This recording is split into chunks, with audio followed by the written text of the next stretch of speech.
In Scripture, we find the disciples experiencing the most visually unexpected of all the miracles they have experienced in their time with Jesus. They all have just witnessed the most unbelievable event in the history of humanity, the resurrection of Jesus.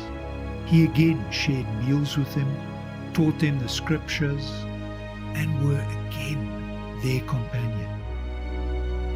That maybe explained their confusion and apprehension when he was taken up right in front of their very eyes. They stood there staring at the heavens, just like a rabbit caught in headlights.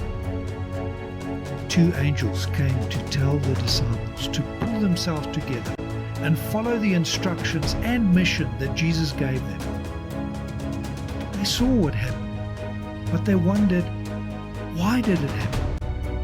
Was it not better that Jesus stayed with them?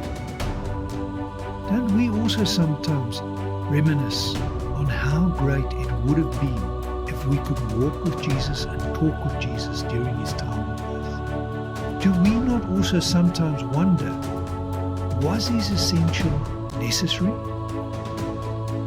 Let us look at how Mary Magdalene discovered the resurrected Christ at the tomb. She went to the tomb before sunrise on that faithful Sunday. Finding the tomb empty, the distraught Mary immediately assumed that somebody has moved, or even worse, stolen the body of her beloved Jesus. When Mary heard her name spoken by the risen Lord, she heard the Good Shepherd calling her name, and she recognized his voice.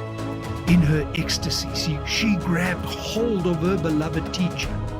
She must have clutched onto Jesus with all her might, probably pledging that she would never again allow herself to be separated from Jesus.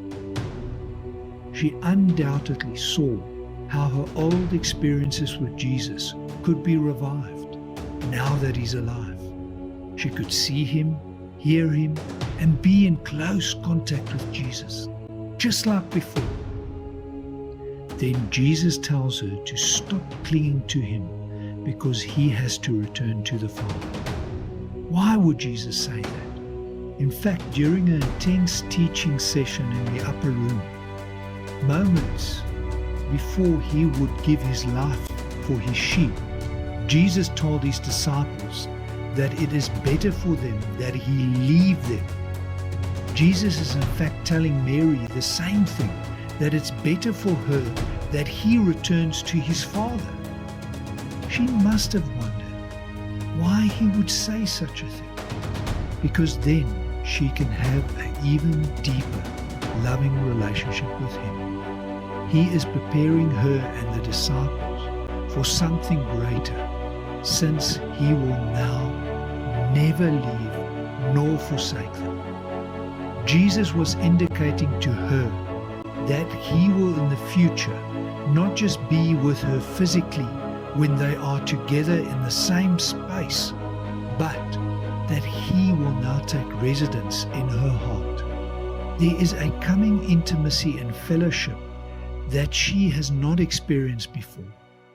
He is telling her, Mary, I understand that you don't want to lose me again, but if you let go of me, I will give you something better, my heart in your heart. How, one may ask, will this occur? This is by the giving of the Spirit. Unless Jesus ascended, the Spirit could not be given. Through the giving of the Spirit, his love is being poured into our hearts, and we are mysteriously joined with him in heavenly places. Because he is at the right hand of the Father and the Spirit seals our hearts, there is nothing that can separate us from him. Because he is ascended, we can now experience his love poured into our hearts. It's him teaching us. We can have his presence in our lives wherever we are when we live through his Spirit. By ascending into heaven and taking his place as the King over all, as our high priest, as our advocate and intercessor before the Father, our relationship with him is not bound by time or space anymore.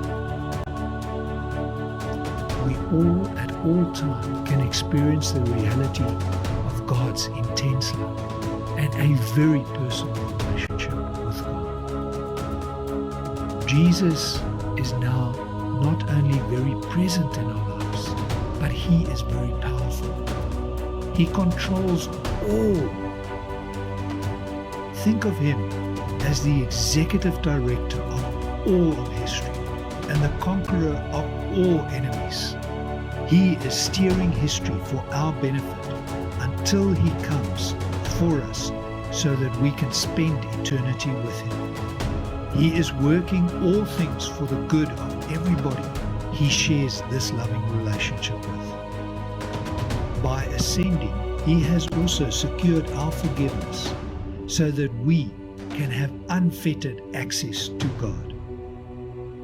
So, this Ascension Day, reflect whether you have this kind of intense intimacy with Jesus through His Spirit.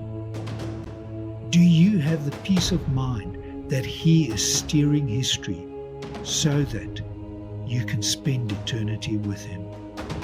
Do you have the confidence that comes from knowing that He is interceding for you at God's right hand? Do you know Him in such an intimate way?